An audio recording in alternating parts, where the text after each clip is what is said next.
ओम श्री परमात्मने नमः। गीता प्रबोधनी अथ प्रथमोऽध्यायः। पहला अध्याय। धृतराष्ट्र उवाच धर्मक्षेत्रे कुरुक्षेत्रे समवेता युयुत्सवः मामकाः पांडवाश्चैव किमकुर्वत संजय। धृतराष्ट्र बोले, हे संजय, धर्म भूमि कुरुक्षेत्र में इकट्ठे हुए युद्ध की इच्छा वाले मेरे और पांडु के पुत्रों ने भी क्या किया। यह हिंदू संस्कृति की विलक्षणता है कि इसमें प्रत्येक कार्य अपने कल्याण का उद्देश्य सामने रखकर ही करने की प्रेरणा की गई है।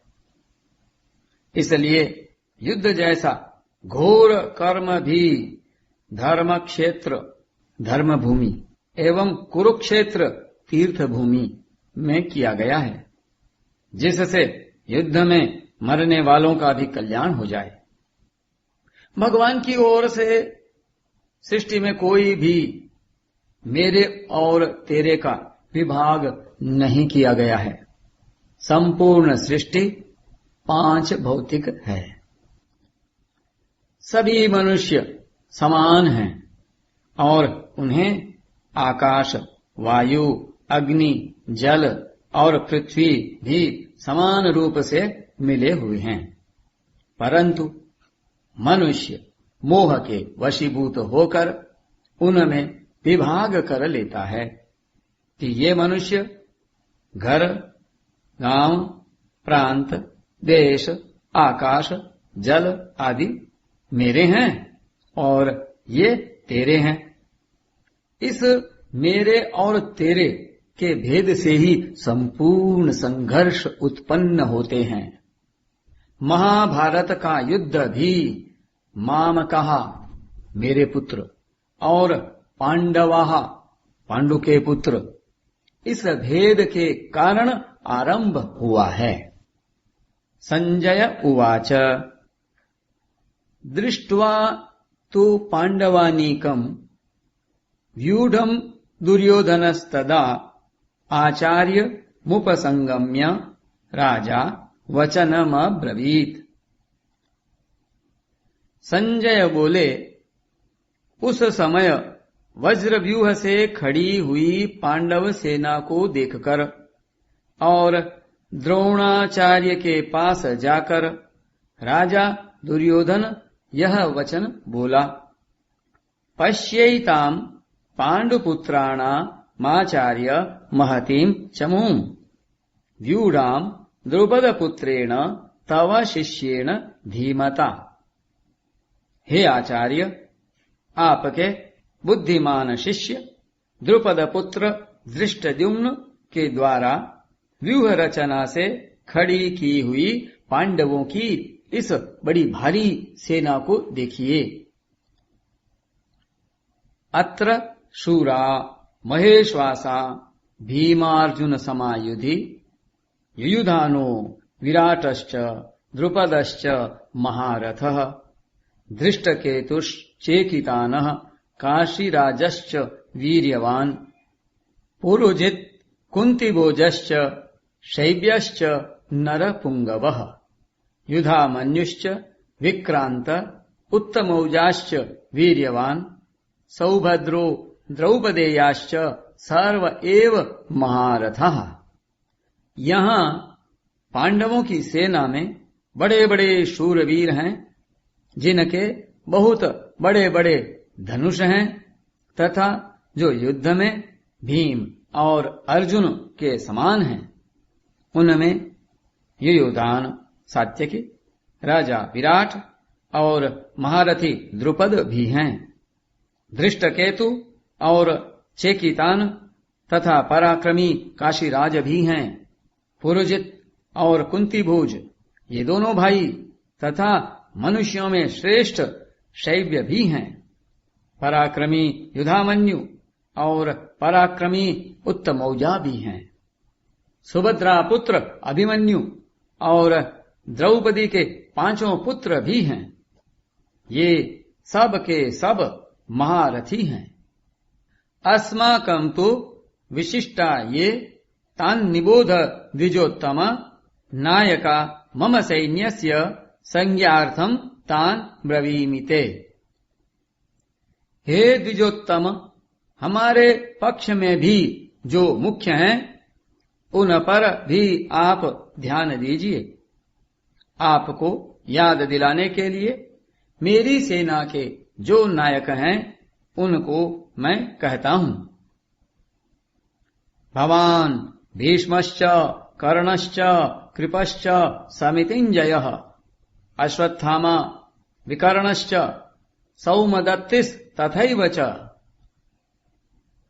आप द्रोणाचार्य और पितामह भीष्म तथा कर्ण और संग्राम विजयी कृपाचार्य तथा वैसे ही अश्वत्थामा विकर्ण और सोमदत्त का पुत्र भूरिश्रवा अन्ये च बहवः शूरा मदर्थे त्यक्त जीविताः नाना शस्त्र प्रहरणाः सर्वे युद्ध विशारदाः।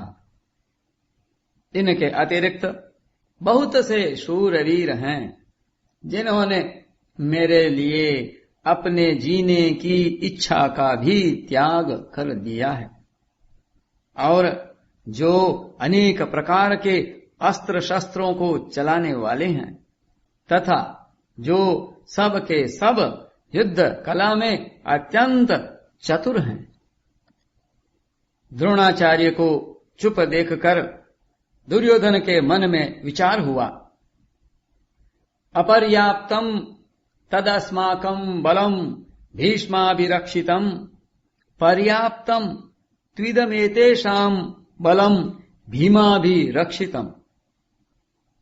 वास्तव में हमारी वह सेना पांडवों पर विजय करने में अपर्याप्त है, असमर्थ है, क्योंकि उसके संरक्षक उभय पक्षपाती भीष्म हैं।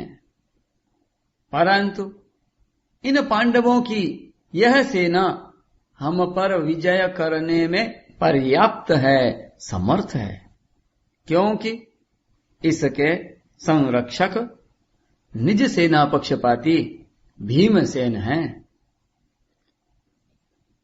इस श्लोक से ऐसा प्रतीत होता है कि दुर्योधन पांडवों से संधि करना चाहता है, परंतु वास्तव में ऐसी बात है नहीं।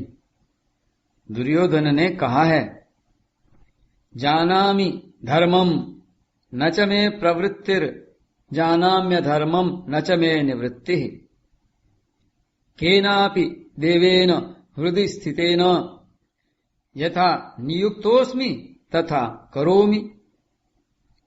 मैं धर्म को जानता हूं पर उसमें मेरी प्रवृत्ति नहीं होती और अधर्म को भी जानता हूं पर उससे मेरी निवृत्ति नहीं होती। मेरे हृदय में स्थित कोई देव है जो मुझसे जैसा करवाता है वैसा ही मैं करता हूं। दुर्योधन हृदय में स्थित जिस देव की बात कहता है वह वास्तव में कामना ही है। जब वह कामना के वशीभूत होकर उसके अनुसार चलता है तो फिर वह पांडवों से संधि कैसे कर सकता है। पांडव मन के अनुसार नहीं चलते थे, प्रत्युत धर्म के तथा भगवान की आज्ञा के अनुसार चलते थे।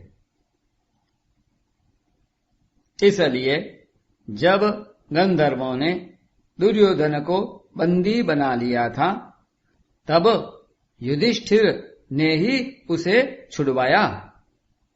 वहां युधिष्ठिर के वचन हैं, परैः परिभवे प्राप्ते वयम पंचोत्तरम शतम परस्पर विरोधे तु वयम पंचः शतम तु ते।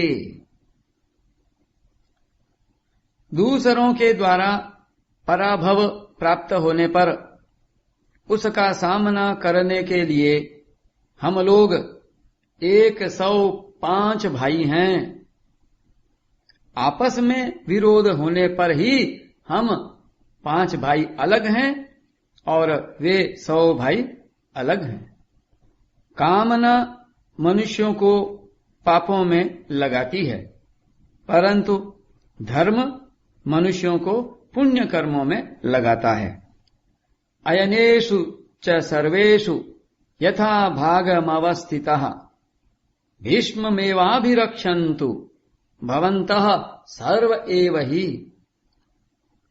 दुर्योधन बाह्य दृष्टि से अपनी सेना के महारथियों से बोला,